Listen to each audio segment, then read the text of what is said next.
मित्रो नमस्कार. स्टोरीटेल कट्ट्यावर मी संतोष देशपांडे आपलं मनापासून स्वागत करतो. आजचा दिवस माझ्यासाठी अतिशय आनंदाचा आहे, कारण मी आज वेगळं काही आपल्यासाठी घेऊन येत आहे. आपल्याला माहीत आहेच की यावेळीचं अखिल भारतीय मराठी साहित्य संमेलन हे राजधानी नवी दिल्ली इथं आयोजित करण्यात आलेलं आहे. हे संमेलन जिथे होणार आहे ते तालकटोरा स्टेडियम, तिथे मी प्रत्यक्ष जाऊन आलो आणि तिथे नेमकं काय काय व्यवस्था होत आहे, संमेलन नेमकं होत आहे, ती जागा कशी आहे, तिथलं जे इंडोर स्टेडियम आहे ते नेमकं कसं दिसतं, तिथली आसन व्यवस्था काय आहे, त्याचवेळी तिथे अन्य कार्यक्रम कुठे होणार आहेत, कसे होणार आहेत, या सगळ्यांचा आढावा घेण्याचा मी प्रयत्न केलेला आहे. तत्पूर्वी या स्थानाचं महत्त्व काय आहे ऐतिहासिकदृष्ट्या, विशेषतः आपल्या मराठी जनांसाठी, याची उलगड मी एका पॉडकास्टमधून मागे केली होती. त्यात मी ज्येष्ठ साहित्यिक आणि संशोधक संजय सोनोनी यांच्याकडून तालकटोराचं महत्त्व जाणून घेतलं होतं. तो देखील भाग मी आता सुरुवातीला दाखवणार आहे आणि त्यानंतर आपण जाणून घेऊया तालकटोरा स्टेडियममध्ये सध्या काय चाललं आहे, तिथे काय व्यवस्था आहे आणि कशा पद्धतीने तिथे आता आपल्या मराठीचा जागर होणार आहे. त्यासाठी मी बोलतं केलं आहे लेशपाल जवळगे, जे तिथे सरहद संस्थेच्या माध्यमातून समन्वयाचं काम पाहत आहेत. त्यांच्याशी मी गप्पा मारल्या आणि तो पूर्ण स्टेडियमचा परिसर फिरलेलो आहे आणि ह्या सगळ्या गोष्टी आज मी या व्हिडिओच्या माध्यमातून आपणासमोर आणतो आहे. आपणास हा व्हिडिओ आवडला तर जरूर लाईक करा, सबस्क्राईब करा आणि या प्रवासात सहभागी व्हा. धन्यवाद. श्रोते, हे फार छान आणि वेगळी माहिती आहे. जिथे आपलं संमेलन आयोजित करण्यात आलेलं आहे ती भूमी आणि त्याचा महाराष्ट्राशी, मराठ्यांशी म्हणजे आपल्या सर्वांशी असणारा अप्रत्यक्ष संबंध असा आहे. तर हा जो ऐतिहासिक संबंध आहे, मला असं वाटतं की संमेलन तिथेच होतं आहे आणि जिथे बाजीराव पेशव्याने ठाण मांडून दिल्लीच्या बादशाहाला तळघरात दडून बसायला लावलं आणि ज्या ठिकाणी सुरजमल जाटाचा पराभव खंडेराव होळकरांनी केला, ती जागा म्हणजे तालकटोरा. अशा जागेवर सर्जनाचं, सृजनाचं संमेलन व्हावं, ही आधुनिक स्वतंत्र भारतात होणारी फार महत्त्वाची, मोलाची घटना आहे असं मला वाटतं. मित्रांनो नमस्कार. मी आहे राजधानी दिल्लीमध्ये आणि जिथे आता आपलं अखिल भारतीय मराठी साहित्य संमेलन होणार आहे 21, 22, 23 फेब्रुवारी या काळात, त्या आपल्या ऐतिहासिक तालकटोरा स्टेडियम या ठिकाणी आत्ता मी उपस्थित आहे आणि आज मी तुम्हाला दाखवणार आहे आपलं संमेलन नेमकं कुठे होणार आहे आणि त्यात काय काय वेगळं असणार आहे, या जागेचं वेगळेपण काय आहे. तर बघूया. हे आहे तालकटोरा स्टेडियम, इंडोर स्टेडियम आहे आणि हा त्याच्या भोवतीचा परिसर आहे आणि माझ्या माहितीनुसार वेगवेगळे कार्यक्रम वेगवेगळ्या ठिकाणी होणार आहेत आणि आत्ता जी जागा आपण मोकळी इकडे पाहतो आहे त्या जागेवरती ग्रंथदालन असतील, वेगवेगळे उपमंडप असतील आणि अनेक गोष्टी, अनेक ॲक्टिव्हिटीज इथे होणार आहेत. त्या काय होणार आहेत वगैरे तो तपशील तुम्हाला काही काळात कळलेलंच. मात्र हे तालकटोरा हा जो भाग आहे हा अतिशय ऐतिहासिक आहे. विशेषतः आपल्या मराठी लोकांसाठी देखील त्याचे एक ऐतिहासिक त्याचे संदर्भ आहेत आणि तालकटोरा जिथे मराठ्यांनी तळ ठोकला होता, दिल्लीवरती आपली हुकूमत मराठ्यांनी जेव्हा गाजवली होती किंवा मराठ्याच्या अंमलाखाली दिल्ली जेव्हा होती, तेव्हा ह्याच तालकटोरा या ठिकाणचा उल्लेख आवर्जून होतो आणि त्याच जागी आता हे इंडोर स्टेडियम आहे. ते काय आहे ते आता आपण बघूया. तर अतिशय वैविध्यपूर्ण अशी त्याची रचना आहे. जेव्हा मागे इथे राष्ट्रकुल स्पर्धा झाल्या होत्या आपल्या इथे, तेव्हा बॉक्सिंगच्या मॅचेस इथेच झाल्या होत्या आणि आजही ते अनेक स्पोर्ट्स ॲक्टिव्हिटीज होतात आणि काही कार्यक्रम देखील होत असतात. पण अतिशय सुंदर अशी इथली रचना आहे, ती आता आपण बघूया आतमध्ये जाऊन. तर आता आपण स्टेडियममध्ये एंट्री करूया. हे जरी स्टेडियम असलं तरी उद्याचं संमेलनाचं मुख्य ठिकाण आहे, त्यामुळे कदाचित तुम्ही दिल्लीत आलात तर ती या ठिकाणी संमेलनासाठी असाल. आता आपण इथं पाहू शकतो ही इमारत नई दिल्ली नगरपालिका इंडोर स्टेडियम, याचं उद्घाटन श्रीमती इंदिरा गांधी माजी पंतप्रधानांनी 28 नोव्हेंबर 1974 या दिवशी केलं होतं. आणि हे ते स्टेडियम, हे ते मैदान.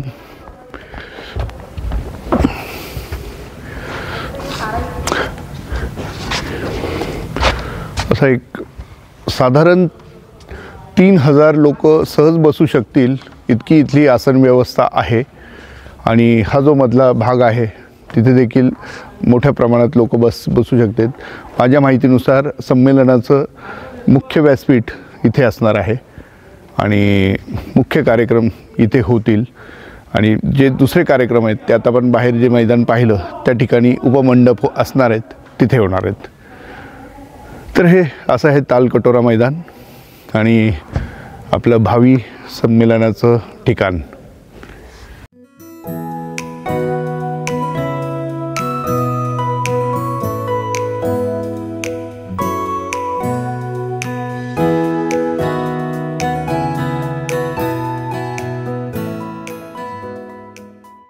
तर आता माझ्यासोबत आहेत या संमेलनाची जी तयारी चाललेली आहे ती ज्यांच्या नेतृत्वाखाली चालू आहे असे समन्वयक लेशपाल जवळगे. लेशपाल, नमस्कार. नमस्कार. काय काय चालू आहे आणि आता आपण तालकटोरा ग्राउंडमध्ये आहोत. एक्झॅक्ट कुठं काय गोष्टी पाहायला मिळणार आहेत आपल्याला? हे इंडोर स्टेडियम आहे. ह्याची पूर्ण कॅपॅसिटी जवळपास 3000 लोकांची आहे. आता जिथं आपण उभा आहोत इथं हे मुख्य व्यासपीठ असेल. हे पूर्ण स्टेज राहील. मुख्य व्यासपीठ तिकडं तोंड करून. हां. आणि हा जो संपूर्ण समोरचा स्पेस आहे त्यामध्ये VIP चेअर्स आणि सोफे लागतील समोरच्या ह्याच्यात. त्यात बरोबर सेंटरला मीडियासाठी एक पॉईंट दिला जाईल. मीडियासाठी एक समोर पॉईंट दिला जाईल. आणि जे आपले साहित्यिक आणि पब्लिक येणार आहे सगळं क्राऊड तो पूर्ण सराउंडिंग ह्या सगळ्या चेअर्सवरती बसेल. ओके. हो. ह्या पाठीमागच्या बाजूने ही VIP एंट्री राहील या बाजूने. आणि बाकीच्या सर्व लोकांसाठी एंट्री ही समोरच्या गेटमधून राहील. येस. वा, म्हणजे एवढी क्षमता आहे. 3000 लोक व्यवस्थित 3000 लोकांची कॅपॅसिटी आहे.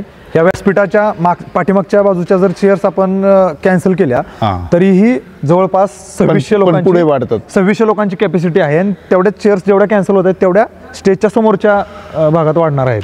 पण 3000 लोकांची. पण या जागेचं मला एक अजून एक वेगळेपण असं वाटतं. एक तर इंडोर आहे त्यामुळे आवाज व्यवस्थित सगळ्यांपर्यंत पोहोचेल. Yes yes. आणि दुसरं असं की कुठल्याही बाजूनी व्यवस्थित कार्यक्रम पाहता येऊ शकतो. Yes yes yes yes. बरोबर गोल असं हे स्टेडियमची जी मांडणी आहे ती अशी सर्क्युलर असल्यामुळं सर्वांना व्यासपीठ व्यवस्थित दिसेल. सर्वांची भाषणं व्यवस्थित ऐकायला येतील. साऊंड सिस्टीम पण आपण त्याच लेवलची मागवलेली आहे. त्यामुळे सगळी भाषणं, सगळे कार्यक्रम, परिसंवाद लोकांना खूप चांगल्या पद्धतीने ऐकायला मिळतील. बरं, आता ग्राउंडवरची परिस्थिती काय आहे? कधीपर्यंत साधारण सगळी तयारी पूर्ण झालेली असेल असा अंदाज आहे? इथलं तालकटोरा स्टेडियमचं डिझाईन काय असेल, थीम काय असेल ती बऱ्यापैकी ठरलेली आहे. परंतु ते आपण आता ओपन करायला नको, तो थोडा सस्पेन्स ठेवू. बरोबर 20 तारखेला हे खूप साहित्यनगरी सजलेली असेल. छत्रपती शिवाजी महाराजांचं नाव आपण या साहित्यनगरीला दिलंय.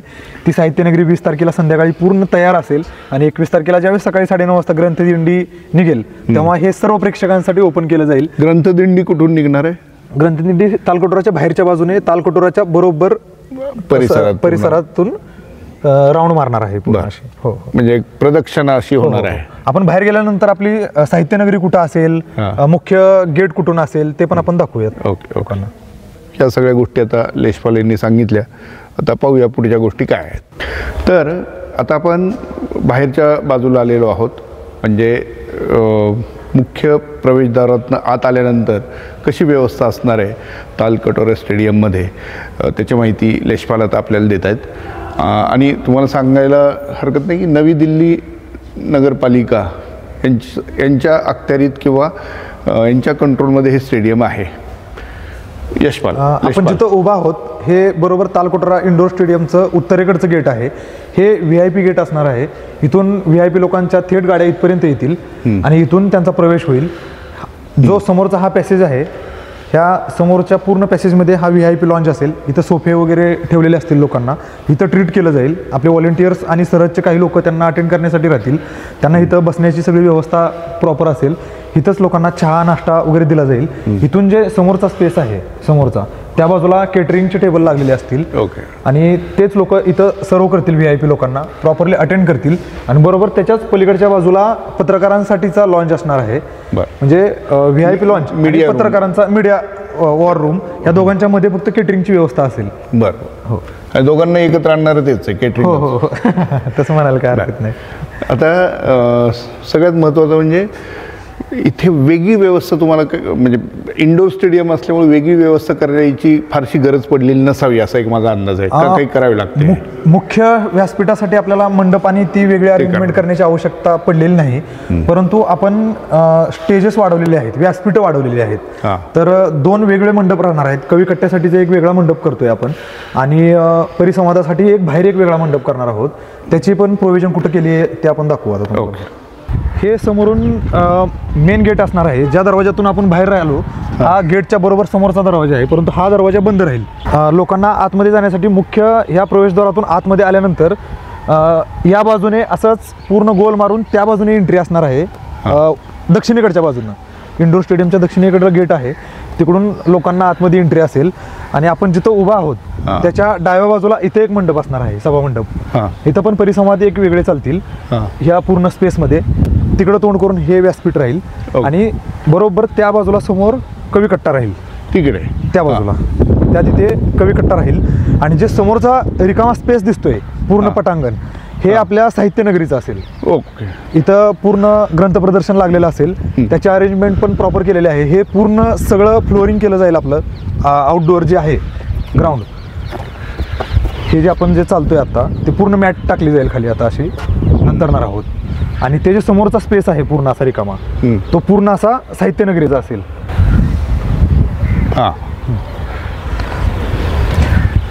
आणि पार्किंगची वगैरे व्यवस्था कुठं असणार? आता आपण जिथं उभा आहोत त्याच्या खालीच पूर्ण 200 गाड्या बसतील एवढं पार्किंग आहे. बरं.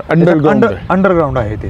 त्याच्यासाठी जी एंट्री इथून आहे, या गेटमधून गाड्यांची एंट्री असेल. त्या गाड्या इथूनच खाली जातील आणि खाली गाड्या पार्क करून लोक वरती येऊ शकतील. आणि हे कवी कट्टा आहे. कवी कट्ट्याच्या बाजूला ही ग्रंथनगरी राहील.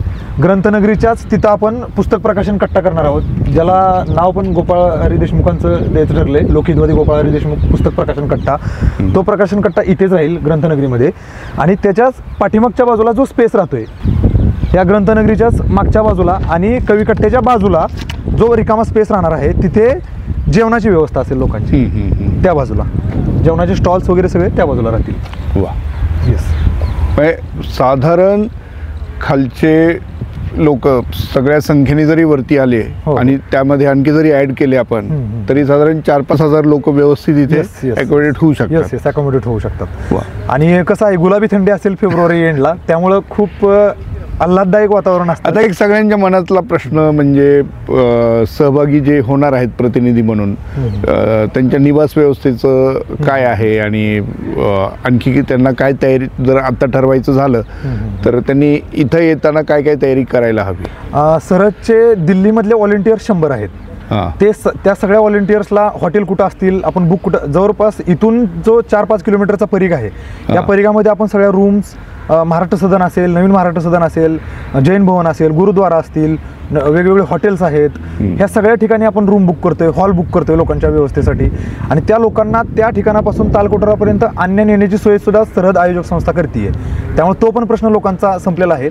आणि आपले व्हॉलेंटियर्स जे दिल्लीत असतात, दिल्लीत अभ्यासासाठी मुलं आहेत, नोकरीनिमित्त आहेत, काही अधिकारी लोक आहेत, ते सुद्धा म्हणतात की आम्ही व्हॉलेंटिअरिंग करू. त्यामुळे त्या लोकांना अटेंड करण्यासाठी आपली ही पूर्ण टीम रेडी आहे. त्यांना सगळी ठिकाणं माहिती आहेत, त्यामुळे ते त्यांना तिथपर्यंत घेऊन जातील, तिथून तालकोटरापर्यंत घेऊन येतील. ही पूर्ण व्यवस्था आपण केलेली आहे. त्यामुळं जरी नवीन एखादा साहित्यिक दिल्लीमध्ये आला असेल आणि त्याला इथलं काहीच माहिती नसेल, तरीही कोऑर्डिनेट करण्यासाठी आपला एक व्हॉलेंटियर त्यांच्यासाठी नेमला. आणि इथं समज आलोच आहे दिल्लीत आणि तालकोटरा भागात आलोच आहे, तर संमेलनाव्यतिरिक्त त्यांना काय काय पाहता येईल इथं दिल्लीमध्ये? आपण जे तालकोटरा स्टेडियम आता जिथं उभा आहोत, हेच पूर्ण नवी दिल्लीत आहे. नवी दिल्ली म्हणजे जो सेक्रेटरीएट एरिया आहे, सगळी मंत्रिमंडळ, संसद, राष्ट्रपती भवन, इंडिया गेट, हे सगळं लागूनच आहे आपल्याला. त्यामुळे इथून 2-3 किलोमीटरच्या एरियामध्येच राष्ट्रपती भवन आहे. तुम्ही संसद एरिया बघू शकता, तुम्ही इंडिया गेट बघू शकता, कर्तव्य पथ बघू शकता जिथं 26 जानेवारीचं परेड होते. त्यानंतर लाल किल्ला इथून थोडासा दूर आहे, दूर म्हणजे 5-6 किलोमीटर. तरी जवळ, म्हणजे पुण्याच्या भाषेत खूप जवळ आहे. खूप जवळ. त्यामुळे सगळे परिसर तुम्ही जर ठरवलं तर इथून जवळच आहेत. परंतु आयोजक संस्थेकडून फक्त राहण्याच्या ठिकाणापासून तालकटोरा आणि तालकटोरापासून पुन्हा राहण्याच्या ठिकाणापर्यंत जाण्या येण्याची व्यवस्था आहे. जर कुठला परिसर बघायचा असेल तो त्यांच्या जबाबदारीने बघायचा आहे. वा, पण खूप छान वाटतं. आता तू मागच्या मला वाटतं 2 आठवड्यापासून किंवा 3 आठवड्यापासून तुम्ही तुमची सगळी टीम इथे सध्या आम्ही ठाण मांडून आहे. 3 महिने येणं जाणं सुरू होतं. आत्ताचं इथलं वेदर कसं आहे आणि साधारण संमेलनाच्या काळात कसं असणार आहे? आता सध्या म्हणजे आता आपण जानेवारीच्या दुसऱ्या आठवड्यात आहोत, तर आता टेम्परेचर खूप कमी आहे. इथं थंडी खूप आहे. सकाळचं टेम्परेचर जवळपास 1-2 डिग्री सेल्सिअस पर्यंत जाते. परंतु आता जसं जानेवारी शेवट येईल तसं तसं टेम्परेचर थोडं वाढत जातं. आणि आता शेवटाकडेच होतो आपण आता शेवटाकडे आहोत, बरोबर.